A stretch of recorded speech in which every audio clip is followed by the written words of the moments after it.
let me tell you why you are here. You're here to be salt, the seasoning that brings out the God flavors in this earth. And if you lose your saltiness, how will people ever taste godliness? Here's another way to put it. You're here to be light, bringing out the God colors in this world. And God is not a secret to be kept. No, we're going public with this, as public as a city on a hill. I'm putting you on a light stand, on full display. And now that you are put on a hilltop, put on a light stand, shine. Be generous with your lives. By opening up to others, you'll prompt people to open up with God.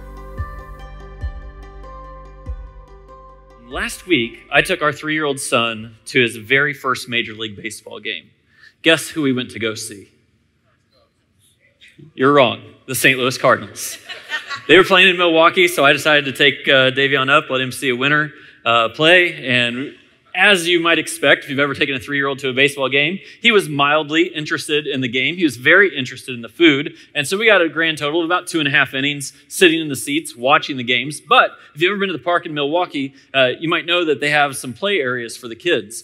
One where you can kind of climb, and then another that's full of baseball activities. Well, my son was very, very interested in this. There's a place where you could run from home plate to first base, and they had it set up so that there was like a stoplight up above. It went red, then yellow, then green. You're supposed to start running when it's green. It times you, and then if you overrun the base, there's a wall pretty closely, but they put a pad on the wall so that, it's safe for the kids.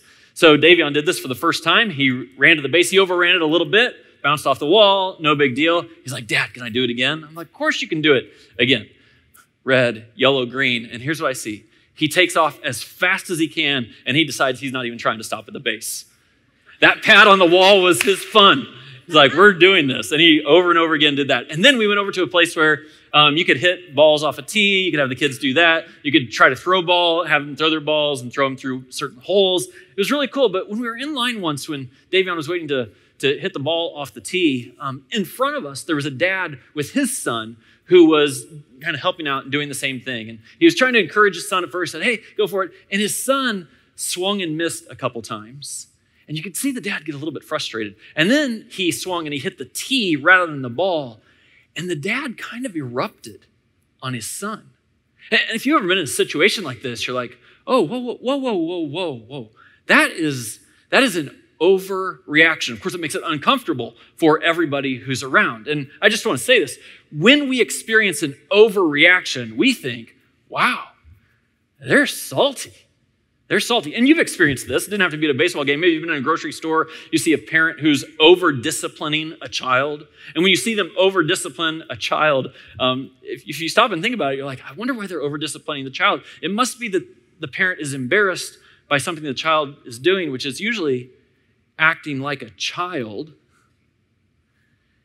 And now, in the way that the parent reacts to it, the parent is acting like a child. And you're like, oh, this is uncomfortable. People kind of stop and stare. You kind of want to look, but you kind of want to look away.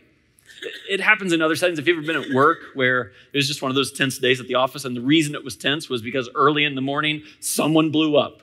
And for the rest of the day, it's like, wow, that was an overreaction. Somebody, this is our sense of an overreaction, right? Like, that was uncalled for. Something happened, but your response to the thing that happened, like, it's kind of out of line. It's kind of out of line. It's kind of out of bounds. The cause doesn't equal the effect. And, we all know how these overreactions work. And we shouldn't for a minute pretend like we're always the observers in these, because many times we are the people who are overreacting, right? I'm curious if you know what the thing is that would set off an overreaction in you. Do you know what that is? Because I see it happen all the time. And actually, this is what's interesting. Most of the time, something happens and it's frustrating to you, and you're right. You're actually right about it. But the degree to which you express your rightness now makes us lose your rightness in the midst of it, and it doesn't make its point anymore, and it's lost in the midst of this. For some of you, it's certain phrases that come across. Someone says to you, you're just like your mother, and that's it. Maybe it's a habit that you see someone else doing over and over again. And when you see it, like, you just can't help yourself. It boils and you're like, you know it's going to be an overreaction. Sometimes it's a setting. For some of you, that's traffic. For some of you, it's around little kids, for whatever it is. But we should all know ourselves a little bit to say, what are those settings where you and I are prone to this overreaction, where someone would look at us and be like, whoa, whoa, whoa, whoa. That cause should not have generated that effect. That was an overreaction. But what if the best version of salty is an overly strong underreaction? Now, the moment I wrote that sentence down, I'm like, I'm going to have to explain that. What if the best version of you being salty is an overly strong underreaction? We all know what an overreaction looks like. And then you think, well, what's the opposite of an overreaction? That would be an underreaction. But nobody who has an underreaction is considered salty, right? When you have an underreaction, that's just kind of bland. It's just kind of stoic. It's kind of steady. Like, nothing wrong with it. It's just your typical underreaction. But the passage that we're going to look at tonight that comes from the words of Jesus is actually casting a vision for you and I to underreact to certain situations in such an overly strong way that comes across as attention-getting. People would look at you and say, well, that doesn't fit. That effect isn't equaling the cause, but not in a negative way of your overreaction. Instead, what's happening is someone's done you wrong. Someone's hurt you. Someone's disappointed you. Someone has betrayed you. Justifiably, you would give them a piece of your mind. You would give them a reaction to what they did wrong to you. It would be totally fair. But instead, you don't. In fact, not only do you not react to them when they've done you wrong, you actually do react in a way that is kind to them rather than in the way they deserve. This is my vision of having an overly strong underreaction. Now, I want you to think about this with me for just a little bit. Because when I cast this vision to you over the next few minutes, I'm quite confident that this will be easily dismissed, right? Some of you, we're like 5 minutes into this message and you're already like, no, Greg, I'm not going to do that. I'm not going to do it. It doesn't work in real life. I'm not going to be taken advantage of. No, I'm not going to do that. Just so easily dismissed. Some of you will look at it and be like, oh, it's easily misunderstood. Because let me be clear, I am not asking anyone to endure abuse personally or to allow abuse toward someone else. However, what Jesus teaches us, and please don't miss this, what Jesus teaches us is that when you are treated unjustly, when you are treated unfairly, when you are treated unkindly, that presents an opportunity. An opportunity to underreact in such a strong way that people start to take notice. That someone would see how someone's betrayed you or done you wrong and they'd think, he should be angry. Why isn't he angry? Or they would think, she should be bitter. Why isn't she bitter? And they look into these situations and they're like, And then you put yourself in that situation. Like, if it was me, you don't cross me like that. You cross me like that, you'll have something that's coming.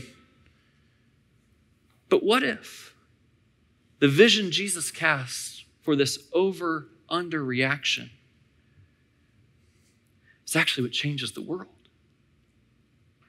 And that's why he leads us to do it. What if he would look at us and say, well, sure, when someone does you wrong and you pay them back, when you return evil for evil, I guess it makes sense. But if we aren't careful, we start to react like everyone else. And here's what you need to know about the teachings of Jesus of Nazareth. The moment that your reactions start to look like everyone else's reactions is the moment that we've stopped following him. This is the passage the whole series is based on. You are the salt of the earth. But if salt loses its saltiness, how can it be made salty again? It's no longer good for anything. If there's not some distinction, if you don't stand out, if you don't flavor the neighborhood, the home, the workplace that you're in, then what good is this? The whole calling of a follower of Jesus is you would be the salt of the earth. You'd be salty in all the best ways. And then he says, you are the light of the world. Let your light shine before others that they may see your good deeds and glorify your Father who's in heaven. And can we just feel the tension of this for a little bit? Because, a few paragraphs later, Jesus is going to say, don't do your good deeds in front of others to be seen by them. But in this passage, he says, do let your light shine before others that they may see your good deeds. They see how you stand out. And it doesn't actually bring glory to you. It brings glory to the Father. So, if there is one thing that Jesus will not allow for his followers, it is that we would just blend in. Hear me? If there is one thing that Jesus would not allow for his followers, perhaps you could even call it a cardinal sin, it's that we just go with the flow. We react the same way everyone else reacts. We just blend in. And I actually think this is extraordinarily important in a season like this where culturally there's a lot of disruption going on. See, one of the things Jesus is going to teach us is he say there's kind of a way of the world. There's kind of the popular way of doing things or the way worldly people think. He's like, well, if you're a follower of Jesus, definitely don't blend in. Do not blend in and just go with the popular feelings, the popular thinkings, the course of the cultural day. Do not blend in. But interestingly, I don't think that's Jesus' biggest audience where he's like, the warning is don't fall into the world and blend in. When Jesus teaches this passage, he's going to say, oh, you could just fall into the religious establishment. Usually the religious establishment has kind of made its own power structures within a culture. And those religious establishments, if you notice them after a while, they fight things with all the same tools the world fights things with. And he's like, whoa. Whatever you do not blend in to the typical religious response that gets in the cultural narrative. A follower of Jesus, if nothing else, would not blend in. Now, when I say don't blend in, of course, I don't mean be annoying. I don't want you to stand out because you're extra judgmental or a big jerk. There's something that is salty, that brings flavor to the world around you, that causes people to stop and stare and be moved and say, where would that come from? So, these overly strong underreactions are the way of Jesus. Now, every time we're in this room, there are some of you who you identify yourself and say, I'm a follower of Jesus. I'm a Christian. That's who I am, right? And there's other people in this room, and you're here for a variety of reasons, I understand that, who would say, no, Greg, I'm not a follower of Jesus. I'm here for my own reasons, but not that. And I'm glad both of those crowds are always in the room here, but I need to talk to you distinctly for just a moment. If you're a follower of Jesus, what I'm going to teach from his central sermon today is not going to be something you haven't heard before. You have definitely heard it before. This is not new information.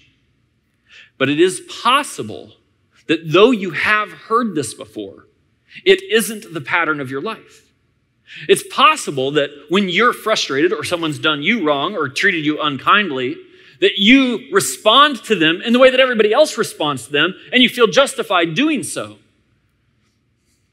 And today, just so I can be crystal clear, I'm going to ask you all in one day, all within 1 hour right now, that you decide you're not going to do that anymore.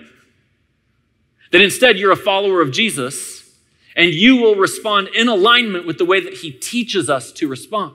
Why is this so critical? It's because Jesus has an aim in this world. It's his aim. It's the aim that followers of his embrace. And hear me, that aim is not, well, I have my rights. You may feel like you have rights. You might have values that are embedded in your life that cause you to reach for your rights to do certain things, but those values are not of Jesus. You might think, well, my brother-in-law insulted me. I have the right to. Well, my neighbor borrowed my tool. He broke it. I have the right to. Well, my boss loaded on a lot of work to me today, so I guess I have the right to. And anytime you start to hear yourself saying, well, I have the right, you'll just have to start acknowledging like, oh, whoa, whoa, whoa. This is not the way of Jesus. What is Jesus aimed at? What does he ask us to aim ourselves at? He asks us to aim ourselves at the redemption and restoration of this world. He acknowledges that this is a very broken world, that the typical pattern of a broken world is spirals where somebody's mad and they get mad at them, and he's asking someone to interrupt the spiral. He's saying if there's ever going to be hope for the redemption of this world, if anything is ever going to be different, there are going to have to be people in the world who are salt of the earth and light of the world, who don't do things the way everybody else does them. And follower of Jesus, if you are a follower of Jesus, I'm asking you all in 1 hour right now.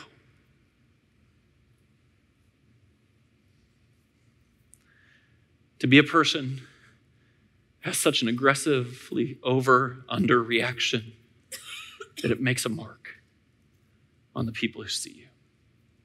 Now, some of you aren't followers of Jesus. And of course, the passage I'm about to read, my guess is this isn't going to be new info for you. There are going to be phrases in this passage that we just use as cultural phrases. You've likely heard them before. And I understand because I've talked to more and more people who aren't followers of Jesus. And sometimes they say something like this. They're like, Greg, it's not that I don't believe in Christianity. It's that I look at Christians and I think they don't believe in it. I mean, they call themselves Christians, they call themselves followers of Jesus, but I see what Jesus teaches and none of them seem to be doing it. So I'm not sure why I'd sign up for that. And I want to ask you today, would you just be open to the idea that there are followers of Jesus who take his word seriously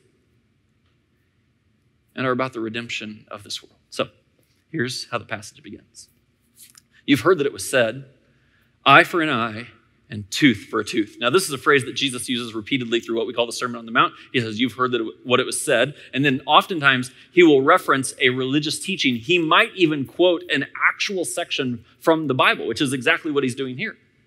And what he's going to suggest, we should all pay attention to this. He's going to suggest that there are people out there who are quoting the scriptures, but they're misusing the scripture when they quote it. So, there is an Old Testament passage. It says eye for an eye and tooth for a tooth. If you read that in the context with which it's given, here's what you'll find. It's designed for use essentially in a courtroom, for justice to be served and handed down by judges. And you may not know this, but the encouragement here isn't just for someone to pay equally for what they've done. This is actually a limitation on the court to not overdo it. Only an eye for an eye, only a tooth for a tooth. Let's not go about saying we're going to make an example of someone and overreact. Don't let the courts do that. Let the courts deliver justice. That's why it's in the scriptures. And then what would happen is people would take this thing that is meant for the courts and they'll just decide, I'm going to integrate this. I'm going to use this in my own life, in my social settings. And so even though it wasn't meant for that, they say, well, he hurt me, so I'm going to hurt him back. You get into this place where the religious teaching said, you've heard that it was said. Jesus says, but I tell you, do not resist an evil person. Now, let me just be very clear about this. This is not telling someone that you are not allowed to have self-defense. This is not about self-defense. You'll see that actually in the examples as they get shown here in just a moment. But it absolutely is suggesting that as a follower of Jesus, you never have a right to retaliation. You do not return evil for evil. That is not what the follower of Jesus does. And so, resist retaliation. And then he gives some examples. If anyone slaps you on the right cheek, turn to them the other cheek also. All of us have heard this. You just turn the other cheek. Jesus' followers would have heard this in a way that you might miss, because in their day, essentially everyone was right-handed or they were forced to be right-handed. And so when Jesus clarifies, if someone slaps you on the right cheek, the only way to slap someone on a right cheek for someone who's right-handed is actually a backhand slap. It's not a slap as if it's a punch or a hit to hurt somebody. It is absolutely an insult. It is a mark of disrespect. And Jesus says, when someone disrespects you, when someone insults you, now you have an opportunity. Of course, you could react like everyone else reacts. When they power up, you could power up. That's what everybody does. But Jesus is saying, for my followers, for my aim, this isn't about what you have a right to do. This is about stopping negative cycles and reacting in such a way that people would take notice. Say, there's something different about that person. If anyone forces you to go 1 mile, go with them 2 miles. Now, again, Jesus' audience would have heard this a little differently than we hear it because in their world, there was a structure within their government that was public compulsory service. Public compulsory service. Now, understand this. This will make you cringe the moment you hear it. Any American, this will make you cringe. This is essentially like, what's our public compulsory service? In our world, it's the draft, right? Everyone who's over 18 has to register, and if there's a war, we're going to call up, and then you need to go. This was 100 times more intense than that. The idea in their cultural world was, at any time, if there was a temple leader, a military leader, a government leader, or even just a wealthy person who felt like they needed someone's help, they could go to anyone in public, tap them on the shoulder, and say, you have to come help me. You could be getting your groceries. You could be on your way home. It didn't matter what you were doing. Public compulsory service. And there was actually a law, a rule that said there were limits on this. One of the limits was if a temple leader or government leader asked you to carry something for them, they could ask you to carry it 1 mile. 1 mile. So when Jesus says, if someone asks you to go 1 mile, that's what they had in mind. Someone who had interrupted your day. Someone who, because they had some power, or because they had some money, they thought they could just tap you on the shoulder and do it. Of course, nobody liked this. But what does Jesus say? He says, this is an opportunity. And if someone taps you on the shoulder like that and requires you to go 1 mile, then what I want you to do is have an overly strong underreaction and say, do you need me to go another mile? Nobody does this. Except that's the point of being a follower of Jesus. We do things that nobody else does. We interrupt the cycles that trades bitterness for bitterness, that trades harm for harm and hurt for hurt and disrespect for disrespect. And we say, no. You do that to me? Okay. I will consider it an opportunity to demonstrate what it means to be salt and light in the world. He goes on. Give to the one who asks you.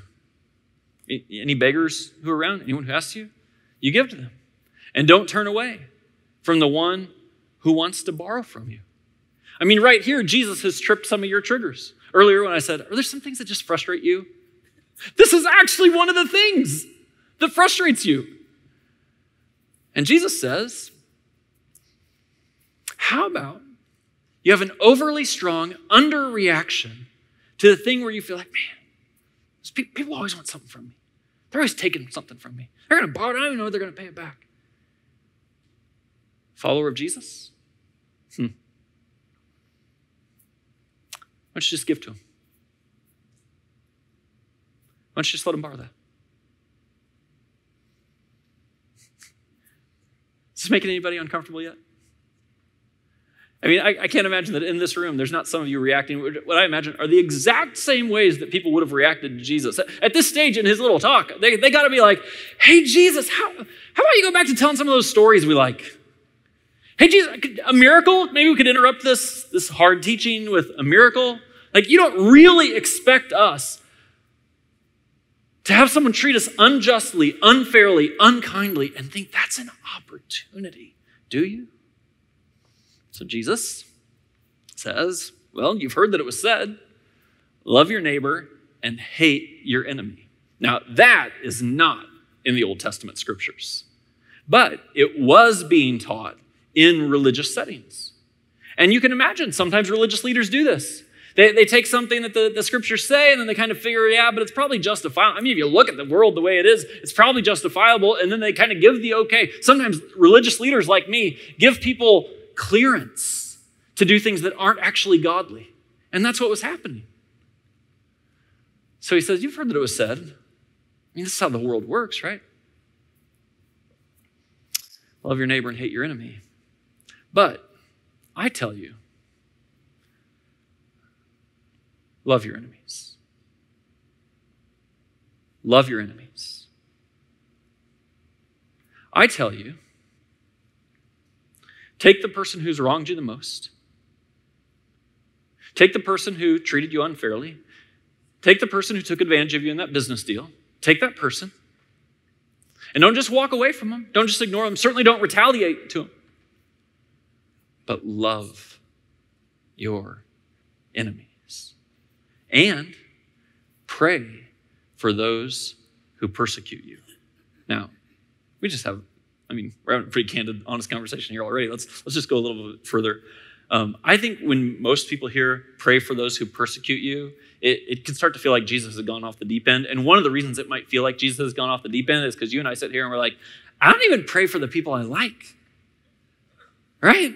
Like when I think, how do I pray? Well, I pray, I thank God for today. I ask him to bless me and bless my family. And then if I know somebody who's sick that I love, I'll pray for them. And that's kind of the limit of prayer. And Jesus is saying, no, that's not the limit of prayer. You would actually go to the Father and ask for his goodness to fall on your enemy. On your enemy.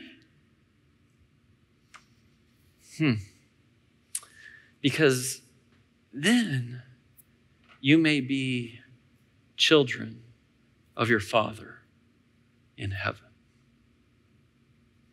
You see, this is where Jesus is dividing it out. He's like, there's lots of people who call themselves religious. There's lots of people who call themselves Christians in that day. Lots of people who call themselves faithful Jews. But they look nothing like the Father. It's almost as if they're trying to pull one over on people. To be like, hey, I signed up. Hey, I went under the water. Hey, I gave a few bucks on the offering. God, we're good, right? Like, I'm a Christian. And this is where Jesus is saying, you might want to just push pause on that. Because the people who are actually children of God, people who look like the Father, are the people who do this. Now, just for a moment here, I understand that the way I've presented this so far, I think it's in the spirit of how Jesus presented it, can feel like a burden. It can feel like, wow, that's a lot, Greg. It can almost feel like a moral code laid upon you, and now a weight that you have to bear.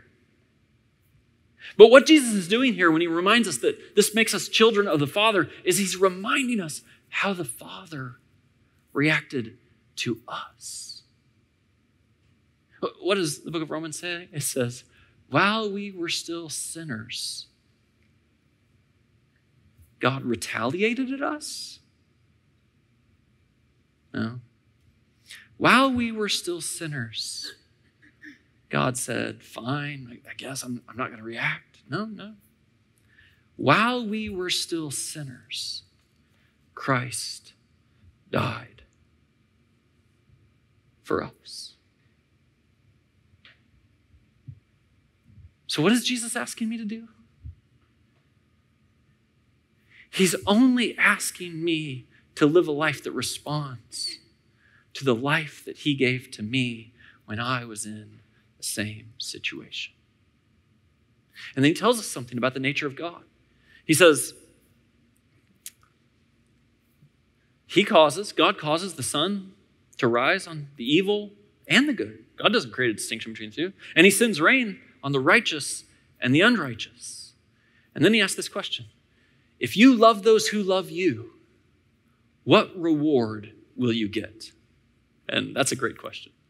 Because he's saying everybody loves the people who love them. There is nothing special about loving people who love you. It goes a little further. Are not even the tax collectors doing that? So the tax collectors were the ugliest people in the society. If you think about who you disrespect the most in this, like some category of people you disrespect the most, here's the thing, when you start to think about it, you're like, well, I might be mad at them, but they seem to get along with each other. Because everybody loves those who love them. There's nothing salty. There is nothing lit about loving people who love you. And if you greet only your own people, what are you doing more than others? Maybe this is dangerous, but just for a moment here, I'm going to quote Chris Farley as a motivational speaker, where I think Jesus is essentially saying, you treat people like everybody else, Lati frickin' da. Because this is the idea. More than others. Listen, if you're not a follower of Jesus, blend in. Blend in. Makes sense, doesn't it? If you are a follower of Jesus, no blending in. No just loving people like other people love them. No just loving the people who love you. Everybody does that. There's nothing special about that. You love your enemies. You pray for those who persecute you. When someone disrespects you, you don't retaliate. When someone says go 1 mile, you say I'll go 2. That could spark something. So this is all I have to ask. That this week, you do your part to spark the healing of your home. Let's just start right where you live, under your own roof, where we might be the most prone, actually, to overreact and to figure out in the way of Jesus how you would instead underreact. I'm asking you to, man, I'm so serious about this, that today is the last day we act like everybody else. And tonight's the first night that we live distinctly. I think it means that you go home, and I mean, some of you are going to have this experience. You're a dad, and your son or your daughter, they're going to be like, what happened to my dad? I expected some bitterness from him. I didn't get bitterness. And they think, what happened to my mom? I expected impatience from my mom, but all of a sudden she's patient. What did they do with my mom or my dad?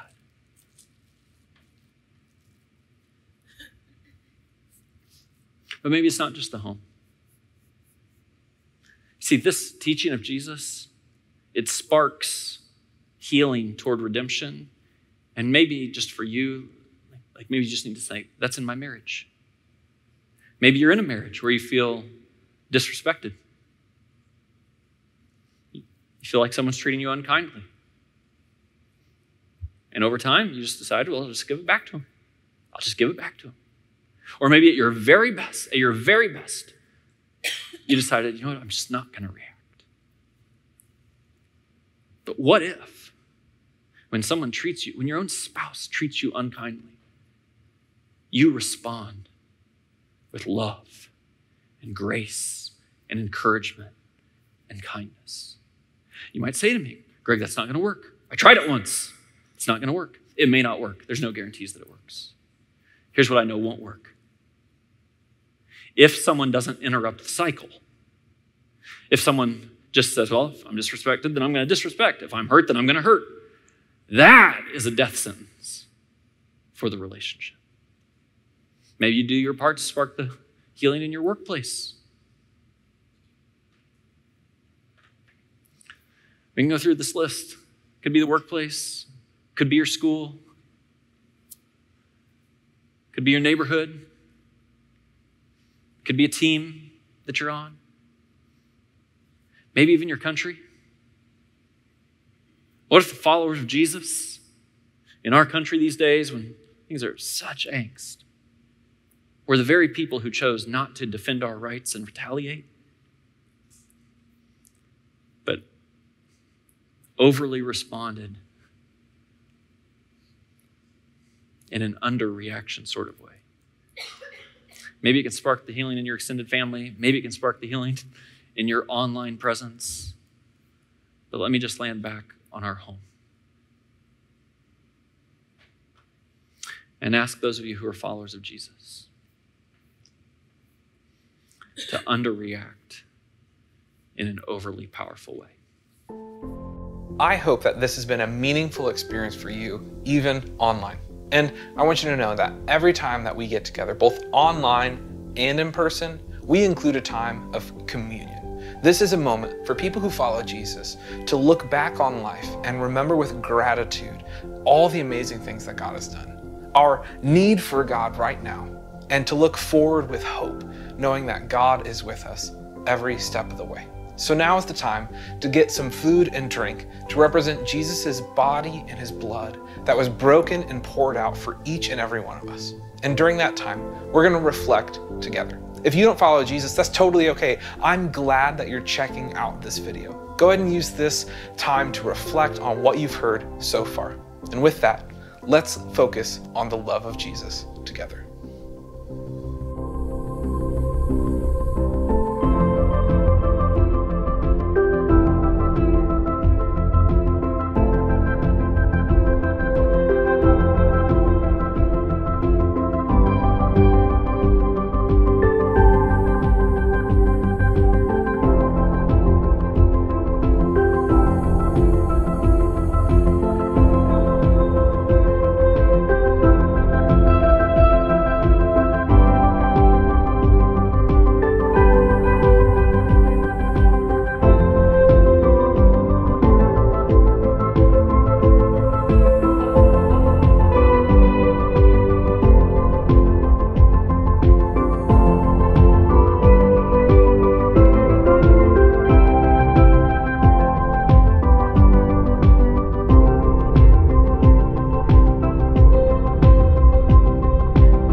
Darkness run for cover,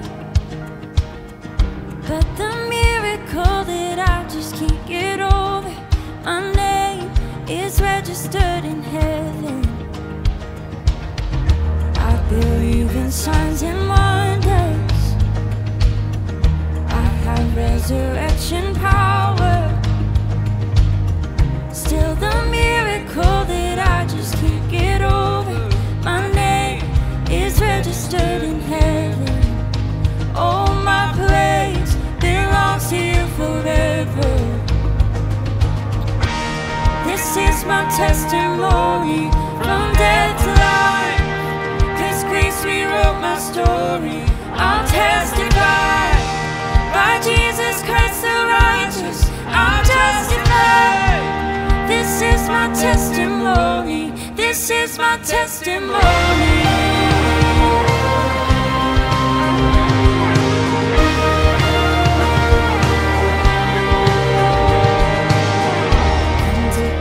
Sons and daughters,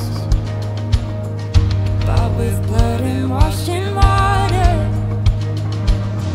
Sing the praises of the Spirit, Son and Father.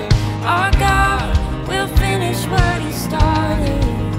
Oh, our God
This is my testimony. Oh, I'm alive. This is my testimony. From death to life. 'Cause grace rewrote my story. I'll testify. By Jesus Christ the righteous, I'll testify. This is my testimony. This is my testimony.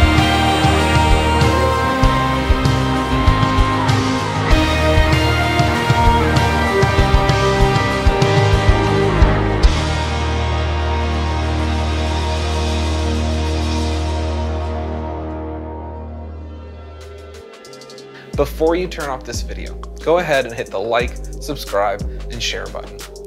And I want you to know that this video, this isn't the church. You are. So this week, I hope that you go and make a difference, that you go and be the church.